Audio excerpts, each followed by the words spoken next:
Welcome back to Animal Crossing New Horizons. I'm dear darling, as you see what's going on our lovely island of Fawnhollow today, where I can tell you that Celeste is here because I just saw her in that little preview of her walking downwards. Did I upload a video today, and do I have a video for tomorrow going out? Let's think. Tomorrow is Thursday. I was going to say Friday, and that would be wrong. Tomorrow's Thursday, so that means it should be... Yes, goodbye volcano. Hi. Okay, that is coming out. Nice. I should really work on my next thumbnail art, to be perfectly honest. But anyway, good evening, everyone.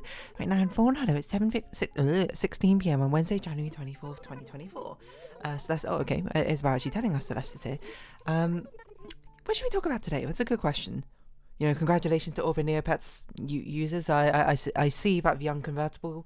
not unconvertibles anymore, I suppose, but the way to convert things to unconvertibles has now, you know, been unlocked or whatever. Hope you're all having a wild time, bathing in the nostalgic memories, I suppose, of the Neopets of your youth. Yeah, what should I talk about today? Is there anything else to really talk about that happened on Sunday? I suppose there could be. I'm just trying to sort of reach for an interesting conversational part of it. I don't know why I'm milking this like weekend for as much conversational value as it's worth. It's probably not worth that much conversational value, but you know, I'm still here nonetheless talking about it.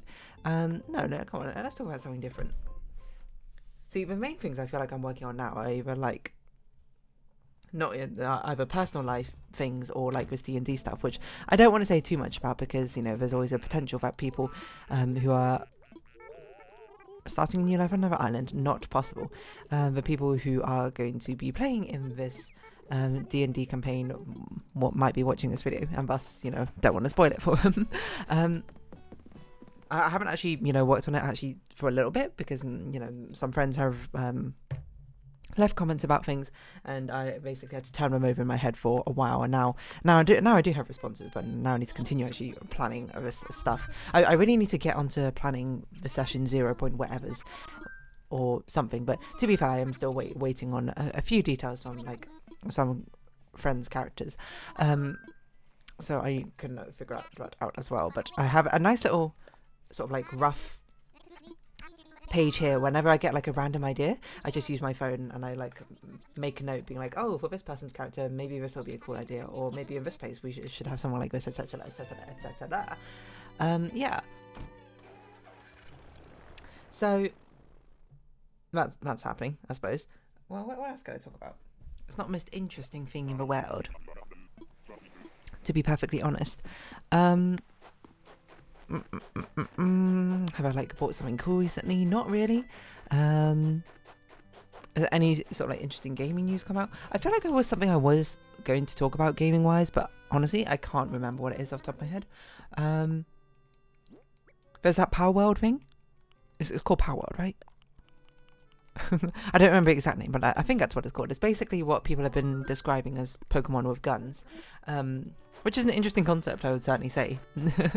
My hunch is that maybe, I don't know, like, is that, I mean, what I thought when I first saw the game was like, is this like, not Pokemon Hunter, that's not a word, a Monster Hunter, but with Pokemon. And I don't know, like, some of my friends have been playing it. I'm honestly not like that invested into it, like as a concept. So I'm not really here to like start playing it or anything like that. But some of my friends played it for like a while. I don't really know how long we necessarily played it for. I don't know how many sessions they've done or anything. I saw a bit of their gameplay. It looks interesting, I will say. I'm not. It seems very exploration based, which is probably like the biggest like thing. Which I'm just like, I'm not that interested in it, because of it. Seems like a lot of running around, which is, you know, good for some, but not as good for me, aka others.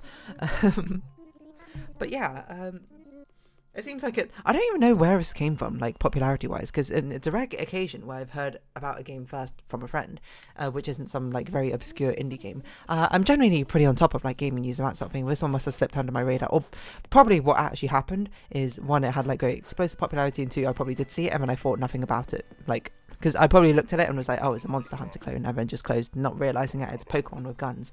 But I think that's like a fair enough sort of concept. I feel like there's been like not a revival, but there's been quite a few sort of Pokemon-esque I'm not, clones feels like a demeaning word to use, but Pokemon inspired games which have been coming out within the recent years.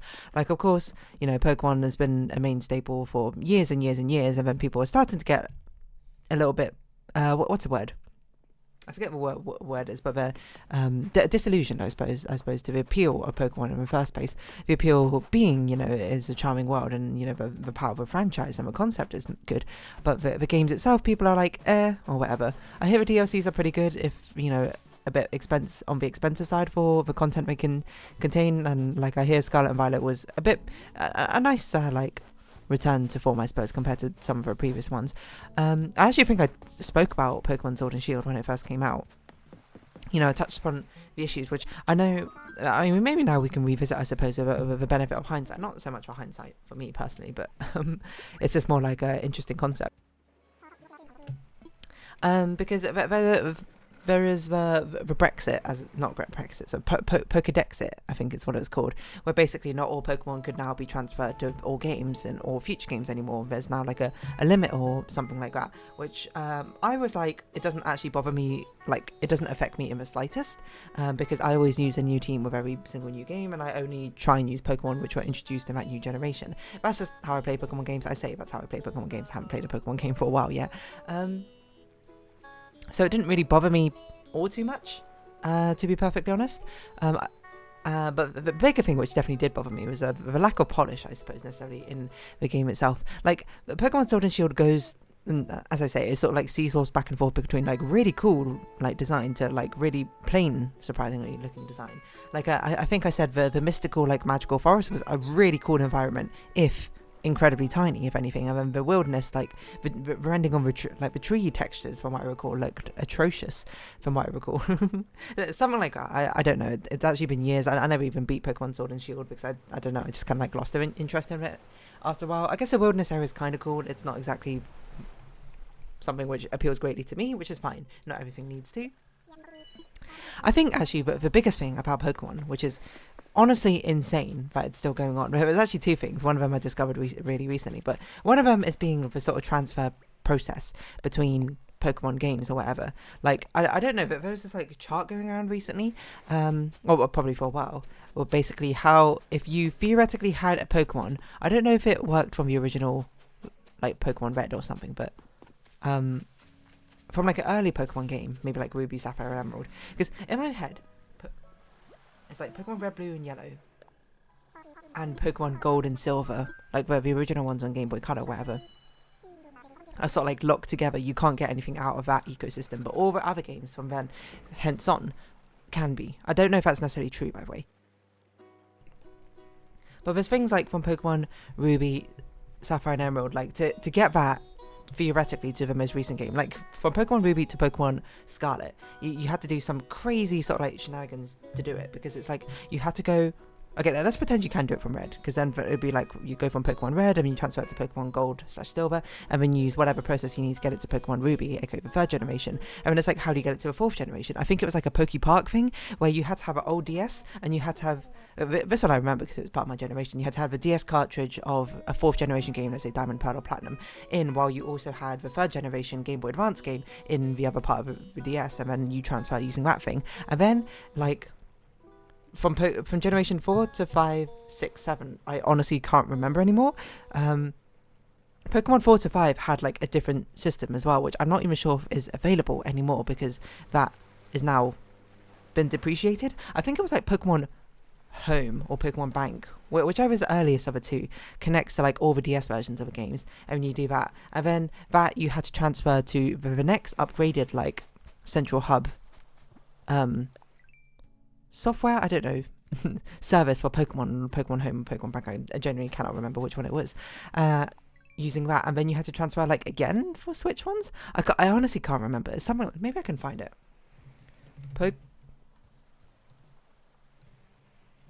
Pokemon transfer flowchart.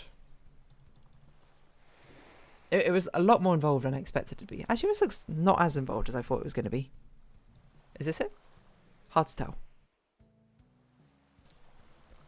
I found the chart. Also, sorry for a little pause, but I found the chart on r// Pokemon created by Streamfire. I think this is the one I saw because it was very recently, and this one's from 2 months ago. So that seems to line up sort of like number-wise. It's not as bad as I remember. I feel like I remember it being like 20 different programs, but it's not 20. It's more like well, it's still quite a lot of steps, I'm going to be perfectly honest. Like, for example, imagine you want to get a Pokemon from Pokemon Colosseum on your GameCube to, I guess, Scarlet and Violet. Like, you had to go from Pokemon Colosseum to the Game Boy Advance games of Ruby, Sapphire, Emerald, etc., etc. Then you had to transfer to Generation 4, Diamond, Pearl, Platinum, which I remembered. And you transfer that to Generation 5, which I remembered as well. There was some, I don't remember, there was a specific like tool you were meant to use in the game for it, but I can't remember what it's called. But from there, you're meant to transfer to Pokemon Bank, which was the first sort of like service that they unleashed. It was like, this is going to be what you need to use like going forward, like it'll work with, it'll be future proofed and you can use it with all your future Pokemon games and that sort of thing. And that's how you get like X and Y and Sun and Moon in there. But then it's like they released Pokemon Home. And it was like, okay, we're depreciating Pokemon Bank, you got to use Pokemon Home now. From here on out, everything is what you got to do. And that's how you get anything to any of the Switch games, I guess. Which is kind of crazy. I didn't even know you can get from Pokemon Go to Pokemon Home, but apparently you can. So basically they made a central hub, which is going to be the universal standard, and then they made a second central hub, which is honestly, if you aren't going to cry, you got to laugh, something like that. And apparently you can actually get stuff from Pokemon Red, Blue and Yellow, I suppose, actually to your current games, but you had to use a homebrew version of a 3DS or something, which is fair enough, I suppose. But that's actually better than I thought. You can actually do something. So it is pretty crazy. Like, imagine you started on Pokemon Colosseum. You go Pokemon Colosseum, but you had to buy Pokemon Ruby and make sure you had a Game Boy Advance, I suppose, to do that transfer, along with a sort of Game Boy Link in the first place. And then you had to buy a regular Nintendo DS to make sure you can transfer it to Diamond or Platinum. Then you had to buy another DS to make sure that you can do a transfer, because I don't think you could do it with just one DS transfer. You had to do it from like local play. Then you had to buy and subscribe to the service of Pokemon Bank to transfer into Gen 6, and then you have a one-way direction to transfer it to Gen 7 in Pokemon Bank. Then you can transfer it to Pokemon Home, and from then you can do whatever you want with your Switch games. It's, I suppose, you know, I can't blame them for having such a complex system, because I'm sure when they didn't really think that far forward when they had like Pokemon Red, Blue, Yellow up to a gold, Silver and that, and then there was just like a Ruby, Sapphire and Emerald. They were like, oh, maybe we should like make it possible for people to transfer their Pokemon. So it's like, okay, let's do a bit of future proofing, that sort of thing. We'll make it transferable from here on out. And then they had Generation 4 and 5, and they were like, wait, we kind of need something more, you know, sophisticated than this. And then they made Pokemon Bank for 6 and 7. And then it was like, oh no, we just transferred like to a whole new console or Pokemon Switches. Now there's more things we actually need, and metadata wise, I suppose, to transfer this Pokemon. So it's like, okay, we'll make Pokemon Home as well. This is it, the last time until the next Nintendo console, I suppose, comes out. So you really got to feel for Pokemon fans who are just like, I just want to play with my original Charizard, I suppose, in all my adventures. Certainly, they don't make it easy to do so. Just check here. I can't even see here. But I was going to check if there were any weeds back there, but who knows? Maybe I should put another fish statue over there so it's things are properly cornered off. But the other crazy thing I found out about, which I found out about from watching like a donkey video, I'm pretty sure, but it was about how you can actually watch. Oh, you're ill. Let's go. Wait, I was going to say, if I was smart, I bought medicine. Last time I was at Nook's Cranny, just in case this happens, but I was not smart, so we'll have to run back and get some. But if you wanted to watch all episodes of Pokemon from season 1 up to season 47, it's actually insane the amount of like streaming services you need to subscribe to. You need to subscribe to like 8 different streaming services just for it to work. Like, but you can find it yourself. It's something on the official Pokemon like website. Pokemon website. Watch episodes services. That's not exact services, but where to watch Pokemon episodes and movies. Yeah, here we go. I suppose this is probably the UK version, so I don't know what the US one is necessarily like, but okay, UK version, Pokemon. Okay, UK version at least. Season 1, you got to start with Netflix, and then season 2 is not even watchable. It doesn't. No, okay. Season 2, you got to get Prime Video. Then season 3 to 5, that's also Prime Video. I remember this updated recently because one of the services which had season 2 shut down. You can see the donkey video for what it was when I actually saw it, and I was just like, that is insane. In Season 6, you got to get Sky Kids for 6 to 9. You could also get it for 3 to 5 if you particularly wanted. Oh, 6 to 9 is also on Prime. Why are they... Oh, it's not on Prime Video channels. It's on Prime Video. What? I don't even understand. And then Season 10 to 13, you got to go BBC iPlayer. Actually, this is 10 to 22, so it's actually not too bad, to be perfectly honest. I don't know why they say and more. So the UK one, it turns out, is not actually that bad, but the US one was crazy from what I recall.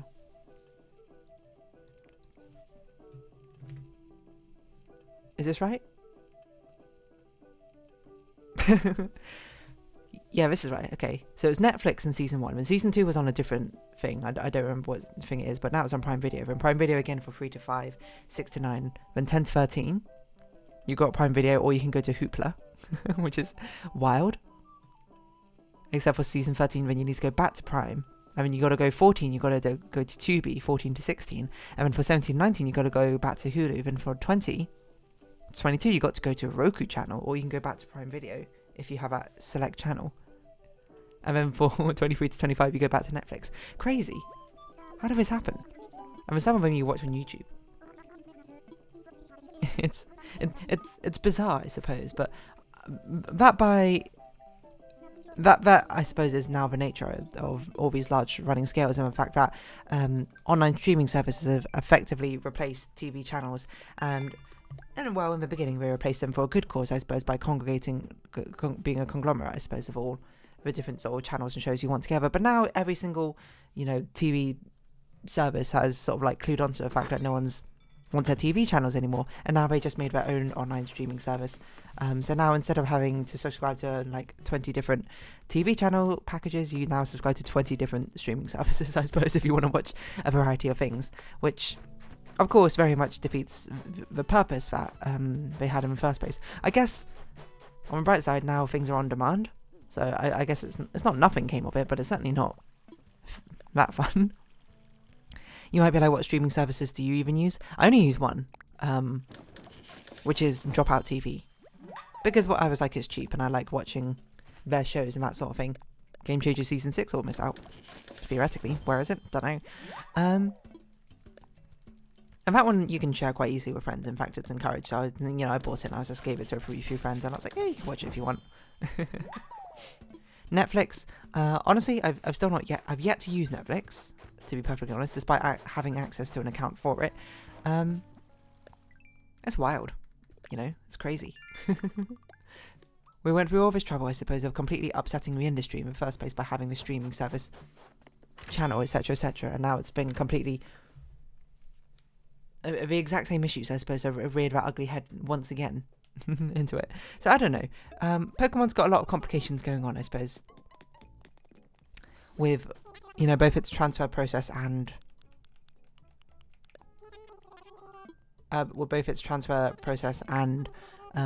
watching the episodes, I suppose, if you are that way so curious, I suppose, about doing so.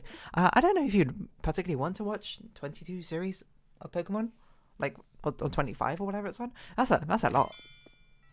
Also, hasn't Ash retired now? So what happens in Pokemon Journeys? Who do we follow? I don't actually know. Is it this new guy? This other person in the banner? Crazy they finally retired Ash, by the way. It's Biscuits who's ill. So yeah, I didn't really mean to go on to, I suppose, this topic when I started talking about Pokemon with guns in Power World or whatever, but I suppose, we can talk about that another time. I was just saying that there's a lot of, like, Pokemon clone-esque games which have sort of reared their head. Not in a bad way, necessarily, You had, like, Temtem, you have Cassette Beasts, Power World. I think there was another big one, but I don't remember what it was, so maybe that point doesn't really stand until I can actually remember it.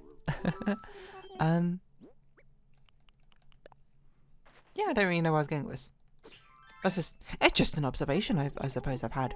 I'm not sure what I would do, like, if I was, like, in charge of a Pokemon company, that sort of thing. I feel like if I was in charge of a Pokemon company, I would... Surely, you're big enough that you can make your own sort of, like, I'm not saying we should do this necessarily, but I'm surprised that they didn't. You can make your own sort of streaming service and just have all the Pokemon shows on there, I suppose. Right? I think people who are fans of Pokemon are big enough fans that they would pay for an exclusive service just to get all the Pokemon. seasons, I suppose, in one place. Oh, that was it. Like, Pokemon did have something like that, but that was the only one which had season 2 exclusively. But now that is no longer the case.